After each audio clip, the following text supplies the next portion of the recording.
14,069강 6.3 지방선거 논란, 투표용지 부족 사태. 질문, 스승님, 이번 6.3 선거에서 투표용지 부족으로 국민 참정권이 박탈되는 초유의 사태가 발생했습니다. 이에 대학생 청년들이 분노하며 시국선언과 재선거 투쟁을 예고하고 있습니다. 국가 근간인 선거 시스템에서 이런 모순이 터져나온 근본적인 이유가 무엇인지, 또 청년들이 단순히 분노하고 투쟁하는 것을 넘어 이 시국을 어떻게 바르게 분별하고 공부로 삼아야 합니까? 그리고 제도적 재선거를 넘어 무너진 민주주의 가치를 바로잡고 이 사태를 질적으로 해결할 지혜의 말씀 전합니다. 감사합니다. 나한테 독박 써라 이 말인데 지금 이 사회가 양분이 돼가 있습니다. 양분의 혼동시대가 지금 되고 있죠. 되고 있는데 왜 대한민국에서 초유의 이런 사태가 일어날까? 우리는 이걸 반성하면서도 바르게 잡기 위해서 노력을 해야 되는 거지. 반성은 없고 상대를 욕하고 몰아세우는 거는 안 되는 겁니다. 왜 이런 일이 벌어질 수밖에 없는가를 우리는 이것도 찾아야 돼요. 한쪽에서는 이런 걸 찾고 한쪽에서는 바른 건 줄 알고 바르게 잡으려고만 또 하고 또 달라드는 놈은 달라들고 막 이러고 있는 거예요. 사실은 할 말이 딱 없는 겁니다. 얼만큼 없냐? 이 사회를 방치한 만큼 썩어 나자빠지는 거는 당연한 이치고 썩었는데 썩은 짓 하는데 그것이 또 당연한 이치고 요렇게 돌아가고 있는 게 대한민국이에요. 왜? 내 먹고 살자고 나라는 팽개쳤잖아요. 사회는 팽개쳤어. 팽개쳐 놓으니까 그늘진 사람들이 전부 다 똘똘 뭉쳐갖고 나라를 뒤엎습니다. 그렇게 뒤엎으면 어떻게 되냐? 사고 치는 거죠. 사고는 누가 치느냐? 무식하면 사고 안 쳐요. 이 나라의 대한민국 사람 전부 다 지식인입니다. 지식인들이 자기 할 일을 못 찾아갖고 못하면 사고를 쳐요. 요게 지식인이에요. 지식인이 할 일은 내가 나라 일을 하든 국민을 위해서 사회 일을 하든 이걸 해야만 돼요. 이걸 못 찾아가 못하고 있으면 사고 치는 거는 당연한 일이 벌어지는 겁니다. 그래서 우리가 역사를 배우면서 그 안에서도 뭘 풀라고 하는 것이 우리 역사를 보면은 우리 민족이 지식을 다 같이 이만큼 갖춘 시대는 창조 이래로 처음 일어납니다. 우리는 역사를 보면 역사의 마지막에 5,000년만 갖고 따져도 우리는 다 같이 지식을 갖춘 적이 없어요. 여자들도 지식을 갖추면 안 되고 아래 일을 하는 상민들도 지식을 갖추면 안 되고 사대부나 나라 일을 할 수 있는 사람만 지식을 갖춰야 되고 지식을 못 갖추게 했어요. 왜 천손들이 지식을 못 갖추게 할까? 너그는 아직까지 할 일이 없으니까 지식을 갖추면 안 된다. 요렇게 됐던 거예요.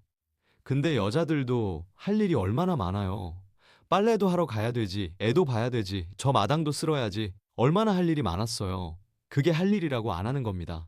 살기 위해서 하고 있는 일은 할 일이 아니고 나라 일, 미래 일, 요거를 하는 사람들이 할 일을 하는 거고 먹고 살기 위해서 사는 거는 할 일이 아니라는 거죠. 이 사람들은 지식을 갖추면 안 된다라는 얘기예요. 철저하게 그걸 지켜온 민족이 우리 조선 민족입니다. 지식을 안 갖춰야 되는 사람이 지식을 안 갖추면 그러면 세상이 편해요. 근데 지식을 갖추지 말아야 될 사람들이 지식을 갖추었어. 그러면 세상에 사고를 치고 난이 일어나고 엉망진창이 되는 요런 거를 우리는 5,000년 동안 연습했어요. 그걸 조금 내가 몇 가지만 이야기해도 금방 이해가 될 만큼 우리는 알아요. 이게 뭐냐? 지식을 갖췄으면 나라 일을 해야 될 사람들이 갖췄는데 아직까지 나라 일을 할 때가 안 됐다면 지식을 갖추면 안 되는 것이 지식을 갖추면 어떤 일이 벌어지냐? 똑똑해져요. 무조건 인자지식을 갖추면 굉장히 똑똑해집니다. 많이 갖추면 많이 똑똑해져. 똑똑한 사람을 만들어 놓고 할 일을 안 주면 어떻게 되냐? 사고 쳐요. 그래서 우리가 5,000년 근대를 보자고. 사고 친 사람이 누구냐면 전부 다 서자들이에요. 씨는 양반줄인데 서자로 태어난 거죠. 그 족보에 못 올라가. 그럼 과거도 못 봐. 나라 일을 못 해. 그럼 자리를 안 줍니다. 그래도 사대부 아들딸이잖아요. 이걸 지식을 갖추게 하려 그래요. 욕심을 내는 거죠. 내 자식이니까. 그래갖고 지식을 갖추게 합니다. 지식을 갖춰 똑똑해졌어. 똑똑해졌는데 할 일이 없어. 지금 나라에 일을 안 주니까. 이게 사고를 치는 게 이게 난을 일으켰고 혁명이라는 소리를 하면서 나라를 막 비틀어갖고 힘들게 만드는 이런 거. 국민들을 꼬드겨가지고 데모하고 이런 걸 해요. 무식한 국민들을 꼬드겨가지고. 왜? 지식을 갖춰 똑똑하니까 요 사람들이 국민을 선동을 해가지고 나라를 들이엎으려 그러고 이런 일을 한단 말이죠. 그러니까 여기서 잘 안 되니까 어디로 가냐? 일본으로 넘어갑니다. 똑똑하니까. 또 그쪽 자손이다 보니까 그걸 또 밀항을 해요. 해갖고 일본 사람들한테 가니까 일본도 지식을 갖춘 사람은 크게 우대하는 시대예요. 오, 글도 쓰지, 시도 읊지, 그래서 받들어요. 그럼 여기 가서 왕초짓을 해요. 이래갖고 일본을 꼬드겨가지고 대한민국을 치러 들어옵니다. 이게 대한민국에 일어난 난들이에요. 지금 이 대한민국이 누구의 나라냐? 대한민국은 국민의 나라입니다. 그럼 대한민국의 주인이 누구냐? 국민이 주인이에요. 국민이 주인인데 국민들이 주인 역할을 한 개도 안 했어. 안 하면서 전부 다 내먹고 살고 우리 방법만 산 거야. 그러면 어떻게 되냐? 대한민국은 방치돼가 있는 거죠. 이 사회를 우리가 바르게 아는 것도 누구를 헐뜯자고 하는 게 아니에요. 이건 바르게 풀어야 되는 문제입니다. 그래서 지금 막바지에 와가지고 이제 부정선거가 국민이 다 알게끔 만들어버리는 이거 허술한 거죠. 실력 없는 사람들이 운용을 하면 허술해요. 지금 이게 다 드러나고 있는 거죠.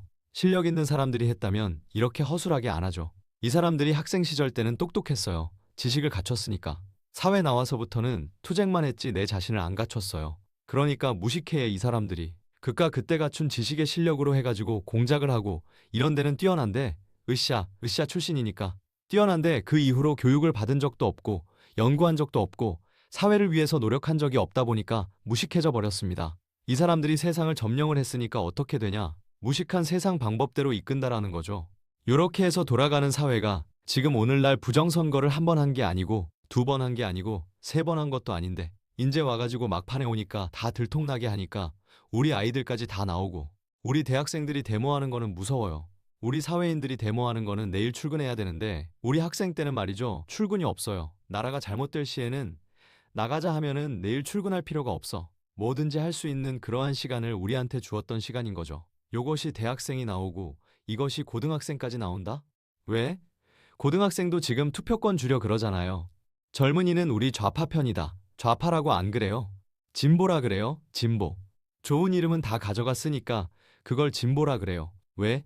사회를 뒤집어 엎는 것도 진보예요. 그렇게 해서 젊은이들이 자기 편인 줄 알고 전부 다 군에도 작게 가라 막 줄이는 거죠. 그러고 뭐 전부 다 지금 다 없애버립니다. 방첩대도 없애버리고 뭐도 없애고 전부 다 뭐 검찰도 없애버리고 검찰들 힘은 우리 편만 놔두는 검찰 만들고 이게 지금 이게 대한민국의 환경이에요. 여기다가 인자는 드러나가지고 우리가 양심이라고 가지고 있는 민족이기 때문에 천손들이고 그래도 뿌리가 있는 민족이다 보니까 이거는 아니지. 요게 심해지면 선이 넘으면 어떻게 돼요? 국민 결집이 일어납니다. 젊은이들이 일어날 때는 따져보고 일어나요. 지금 젊은이들은 지식인 중에 지식인이거든요. 과거의 운동권들 지식인들하고는 틀려요. 운동권들 지식은 무식한 사람들이 지식인들이에요. 공부는 안 해요. 맨날 투쟁만 하는. 공부는 고등학교까지만 했죠. 대학에 들어가 갖고 투쟁밖에 안 했지. 그때는 공부 안 했어요. 투쟁하는 사람들은. 그렇게 옆에 학생들한테 친구들 뭐 이렇게 나가자 해갖고 이게 이제 부추겼는데 안 나가잖아요. 이상한 년이다라는 거지. 공부만 한다고 이념도 없다 이거지. 이러면서 이렇게 했는데 우리는 누구를 지금 좌파를 뭐라 하고 우파를 뭐라 할 게 아니고 이 나라를 어떻게 반드시 세워야 되는가 이걸 연구해야 되고 이걸 위해서 노력을 해야 되는 거죠. 이 나라는 하느님이 키우는 나라입니다. 누가 선동을 하고 누가 점령을 한다고 없어지는 나라가 아니에요. 대한민국 국호는 없앨 수가 없어요. 앞으로 미래에 천년 만년 가도 인류가 끝날 때까지 대한민국 국호는 안 없어집니다. 안 바뀝니다. 어마어마한 사건이죠 이게. 나중에 대한민국 글자를 풀어보면 어마어마한 힘을 가지고 있는 힘이에요.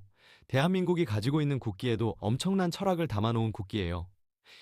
이거는 하늘의 천명을 받아서 만드는 것들이에요. 그런 것들이 이제 앞으로는 효력이 나타납니다. 요번에 이렇게 해서 나라가 엉망이 됐을 때 이것만 잘 이겨나간다면 이거는 오래 가지는 않아요. 지금 막 드러난다는 소리는 막 가자는 소리거든. 이때는 마지막이라는 소리예요. 이거는 곧 끝납니다. 끝나고 우리가 됐든 세계가 보고 있어요 지금 이게. 방송 안 한다고 안 보는 게 아니고 지금 뭐 CIA고 뭐 FBI고 전부 다 이거 점검 다 하고 있어요. 돌아가는 건 낱낱이 지금 다 보고 있으니까 너무 걱정도 안 해도 되고 그 대신 지금 시간 있는 사람들은 이런 활동하는 사람들도 있고 우리는 또 참신히 준비하면서 미래를 위해서 준비하는 사람도 있어야 되고 쏠리면 안 되는 거죠. 가만 놔둬도 저절로 불탈 만큼 불타니까 걱정을 하지 말고 우리 정법 가족들은 우리가 조금씩이라도 갖추면서 그 미래를 준비하는 사람이 되고 누구도 헐뜯지 말고.